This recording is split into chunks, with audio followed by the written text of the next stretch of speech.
I took barber and cosmetology while I was in prison.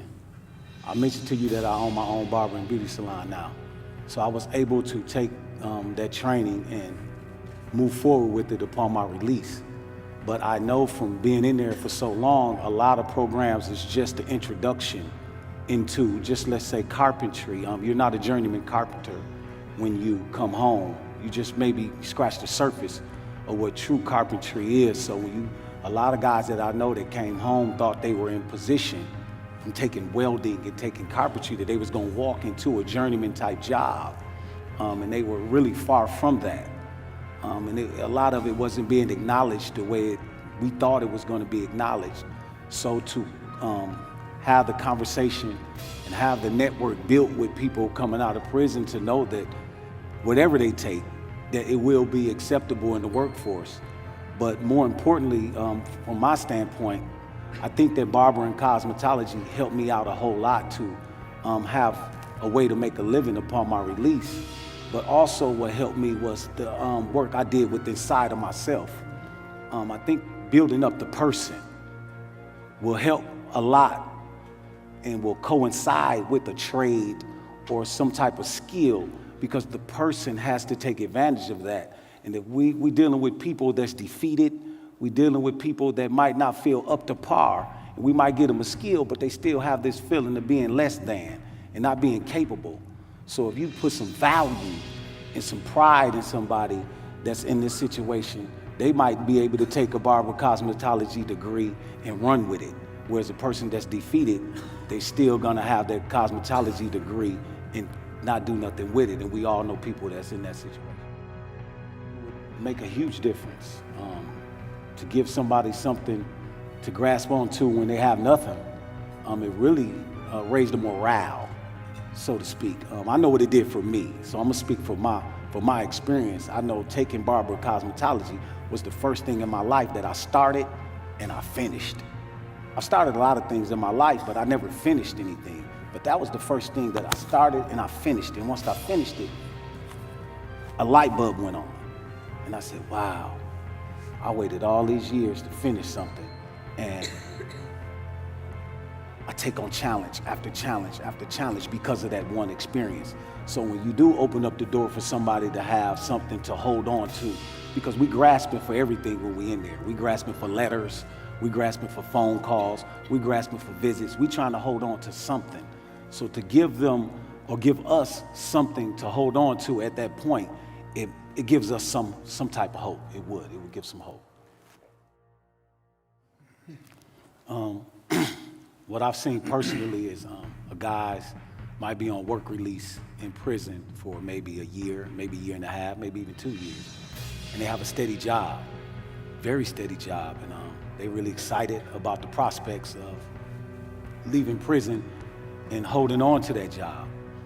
And then right when it's time for them to go, they get a letter that say they have to go back to Milwaukee, Racine. The job might be in Oshkosh, the job might be in Sheboygan, and stuff like that. And it kind of breaks them down because the future looked pretty bright for a year or two. Man, I have a great job. I have somewhere to go and work every day, man, and I don't have to go back to the madness that was, per se, my hometown at first. I know it's a delicate balance in this because we're always trying to protect the community as well. But I have seen the response to a person that's building a rapport with a manager or a supervisor at a factory, and they're doing really good, and man, they love him at the job, and it's just like a whole new life for him. And then one day they get that letter, and it's like being incarcerated all over again. And you know, I'm there saying fight, man, because I was fortunate enough to be from Milwaukee. I took barber cosmetology, like I said, and I got a job in a barbershop, and I walked right into that barbershop when I got out, and it would work wonders for me. I built a rapport with the other barbers and the guy that owned the shop. I learned so much from him.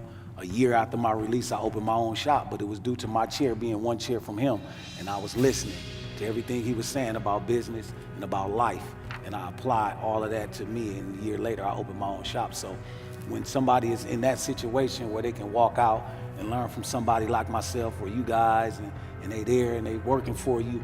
And let me tell you, it's just no joy in the world like seeing a guy going to work every day. He running out of there. And when he have an off day, he don't even want to be there. He want to be at work. So when that's the rug is pulled from under him, so to speak, that's crushing. So once again, I know it's a delicate balance, and I know, everybody have a job to do, but that's just something to consider as we continue to try to help and make this thing a little more smoother transition. Just what you guys are doing today. You're not sitting back and trying to read about it.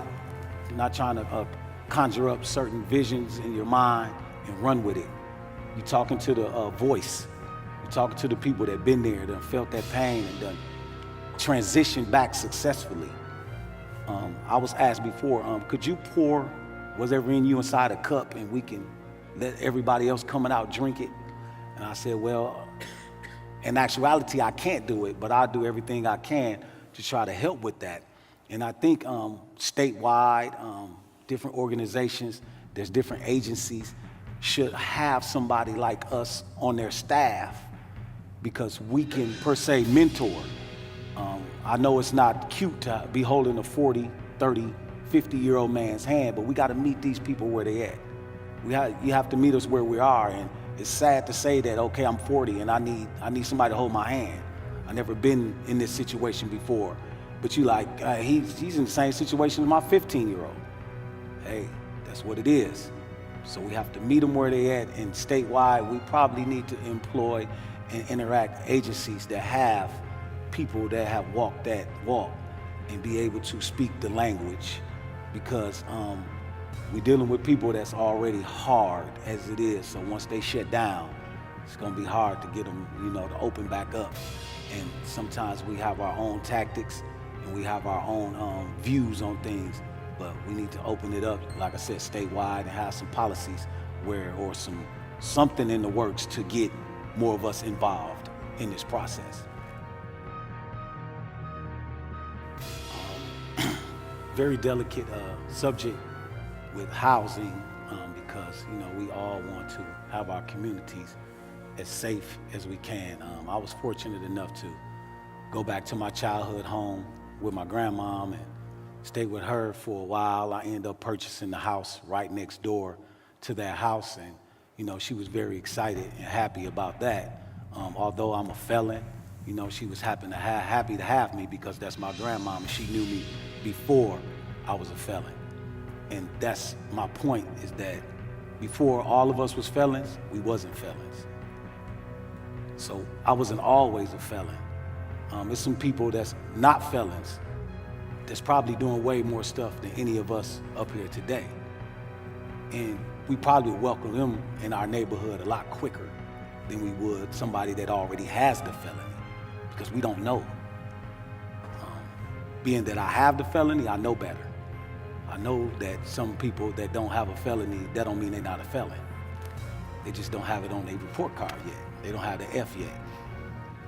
So with that being said, it's just opening your mind up to what's really going on in the world and not what we've been conditioned to believe. I believe that, yes, there is some people in prison that we all got to watch out for, but I believe there's some people that's not in prison that I'm watching out for as well. Amen. Mm-hmm. So with that being said, when you're making policy and you're making law, just consider that. Just consider that just the guys that's coming out of prison is the dangerous people. Hey, I was dangerous before I went to prison. And that was years before I went to prison. So therefore, what I'm saying, and the only point I'm trying to make, is that when you're making law and you're making policy and you have the subject of, oh, this person is gonna move in my neighborhood, hey, just think about it. There's some people already in your neighborhood. Brother, what I think I heard you say, be careful of the guy you're watching, because it's the guy you ain't watching that's getting you. I'm just not gonna be up here advocating for, us guys that's come home and done well. But in my community, I've come home and I've started 3 businesses in 3 years. And I'm probably doing better than everybody that was, I have a speech that I give, and it's called Jailhouse Talk. And we're telling our loved ones about what we're gonna do when we get out, They say everybody say that. That's just jailhouse talk when you're in there. So I got out, I started working hard, started grinding, trying to build some life for myself. And the people around me, I said, you never been to prison, why you got jailhouse talk? You talking about what you gonna do. You ain't got no armed guards on the tower. You don't have a fence around you, no barbed wire, no bars. So why is every day I hear you talking about what you gonna do as if you are locked up? But you're not locked up physically, you're just locked up mentally. You have to free yourself from the mental lockup. And what can be done is, like I said, more than anything, I believe that building up the person. Building up the person, and he can take advantage of every opportunity in front of him if he's in that right state of mind, if he's that person that he needs to be. But if he's not that person, we're just talking circumstances. Circumstances will not ever decide the fate of a man or a person. The person is going to decide his fate. So we spend all of our time building circumstances, not building people. That's how I did for myself. I read everything I could. The guard said, you got 40 years in prison. Why you keep ordering these books? Because I wasn't worried about my circumstances. I was trying to make myself the best Ed can be right where I was at. So that's the approach that I think will help each and every one of us to just try to be a better person and help build people to be better and have more value in themselves.